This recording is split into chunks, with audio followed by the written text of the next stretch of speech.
And next tonight, what's behind a campaign to move money out of big banks and into smaller ones? NewsHour economics correspondent Paul Salmon has that story. It's part of his ongoing reporting on making sense of financial news.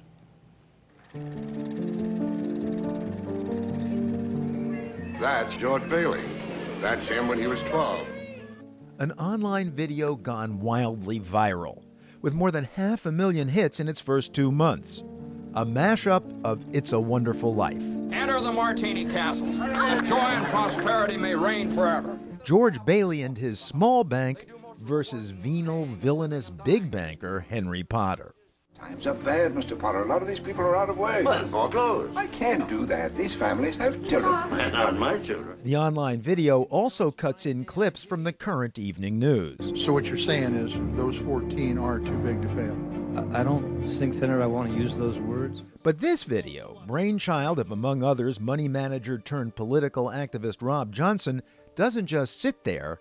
It wants us to do something. Move your money. Move your actual money, that is, out of the too big to fail behemoths and into smaller community institutions. And I hope it sets a warning to the big banks that their sociopathic behavior is not acceptable any longer. Well, it can be argued sociopathic is over the top, but with their hidden fees, toxic securities, off-balance sheet vehicles, and bursting bonuses to boot, the big banks have surely earned some public skepticism. Meanwhile, the Obama administration has proposals to pare the big banks down to size, such as tax the bigger ones more, require more capital and less risk, ban risky trading for banks that receive federal support. But moving your money is more direct, and all you have to do, says Johnson, is start at moveyourmoney.info.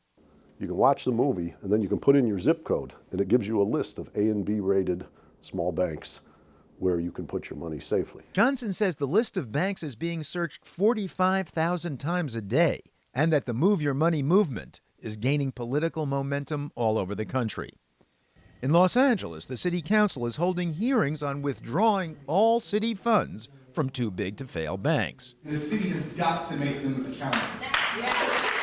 In New Mexico, a similar bill would move billions of state dollars into small banks and credit unions. And we're going to hopefully send a message that we support the community banks and the credit unions that support our communities. And one candidate for governor of Oregon has made moving the state's money a centerpiece of his campaign. Big banks have proven they cannot be trusted to act in the public's interest. But what's it actually like to move your money to a local bank? On the website, I found one very close to home. Good morning. Hi. Hi. It was friendly enough. How are you? And neighborly, though I don't really know Scott Wilson. Yeah. Down the block from me, That's right? yes. And do you do most of your banking here? All of it? All of it. I like this bank. I've been with this bank for over 30 years. You're also a customer of this bank, obviously. Yes, I am. And you like it? Love it. All right, now, Miss Thompson, how much do you want? But it's your own money, Now, George. don't mind about that. How By much? this point, Jimmy Stewart was getting a run for his money, which reminded us of the economist who'd first sent me the Move Your Money video, Larry Kotlikoff. His new book, however, is called Jimmy Stewart is Dead, and personal experience suggests why. The large banks will gobble up the small banks. My own experience is I started an account a long time ago with Bay Bank. 4 mergers later, small Bay Bank is Bank of America. And when I went in to refinance my house a few months ago, I saw a clerk who knew nothing about me, nothing about my family, had just arrived into that job from some other state. And that's what we're dealing with here. We're not dealing with Jimmy Stewart. He's dead. Village Bank CEO Ken Brennan, though, is trying to impersonate him, without the stammer, of course. I'm getting a library card for the new community library. The local library, closed by budget cuts, its reopening made possible by the support of local businesses, including Village Bank. We're very grateful for that support. Now, did you use this library when you were a kid? I did. I used this as a child. Yes, I grew up here, and this was my branch library.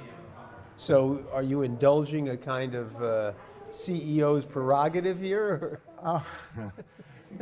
Maybe you could call it that, yes, but most of our employees work and live here in the community, so their families can take part and use this as well. It was getting a little sweet for a jaded journalist, but fortunately I move in various circles. So I asked a really big banker, why shouldn't I move my money? If you think you can get other products and services that are superior to a large bank, then go for it. Robert Kelly, CEO of Bank of New York Mellon, who suggests thinking back just 25 years. We had 20,000 banks in this country. Now we have 8,000 banks, and my guess is 10 years from now we'll have 5,000 banks or 4,000 banks. It's good to have lots of competition, but the reality also is that bigger banks offer generally better products and services at generally really competitive prices, and the longer term trend will be fewer smaller banks in the nation for that reason. And as Nobel laureate economist Paul Krugman reminded us recently, small is not necessarily beautiful. It's possible to have a banking crisis even without too big to fail. It was a lot of small banks that collapsed the financial system in the 1930s. Indeed, 140 banks failed in the past year, with another 702 just added to the FDIC's problem list. Moreover, says Robert Kelly, we also have a gigantic economy which you can't run with a lot of really small banks. You need big, successful, sophisticated, profitable banks. But the Village Bank is a $600 million business, says CEO Brennan, big enough to offer almost anything I'd need. Size does matter, but you don't need to be a large institution in order to be successful as a financial institution today. How often do you use your ATM? Are you a local ATM user? Do you travel a lot? Yeah, I use my ATM a lot and I travel a lot. No problem, says the Village Bank's Claire Messina. Yes, but how about new technology? At my big bank, I can deposit a check and it takes a picture of the check and then gives me the deposit slip with the picture. So I feel as if I've had my deposit verified. Well, we don't have as advanced technology as that. That is a great feature. However, the extra feature that I like that we have, that the bigger banks don't have, is that we're going to call you if your deposit is incorrect, so you know. You mean if I make a mistake, you're going to call me? Mm-hmm. Because we're a tight-knit group, this is what we do for our customers. After all, it's a community bank. 90% of the deposits that we take in, we lend back out into the community in form of home mortgages, consumer loans, and small business loans to local businesses operating within our communities. We asked the CEO to show us a couple. I used to play golf here as a kid growing up. Well, we start on the ground, and the buckles usually go on the outside. Larry Smith lives across the street from me, rents canoes and kayaks a mile away in the summer, cross-country skis and snowshoes this time of year. You lift up your right foot and put it down. You lift up your left foot and put it down. That's their lesson. Larry's been a Village Bank borrower for nearly 30 years.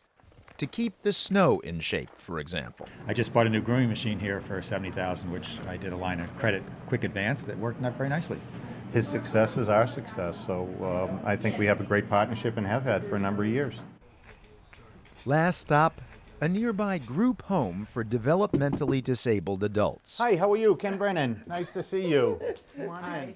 This is one of a dozen or so such projects financed by the Village Bank. Nancy, good to see you again. Joseph. The bank's advantage, coming up with quick cash for a down payment, says nonprofit developer Josephine McNeil. Nobody's going to hold the property while we wait 6 or 8 months to get the money together. Again, the bank says it's because it knows its borrowers, like Nancy Slammin, who runs the group homes. How many years have you been working with the Village Bank? 30 years. 30 years? 30 years. 16.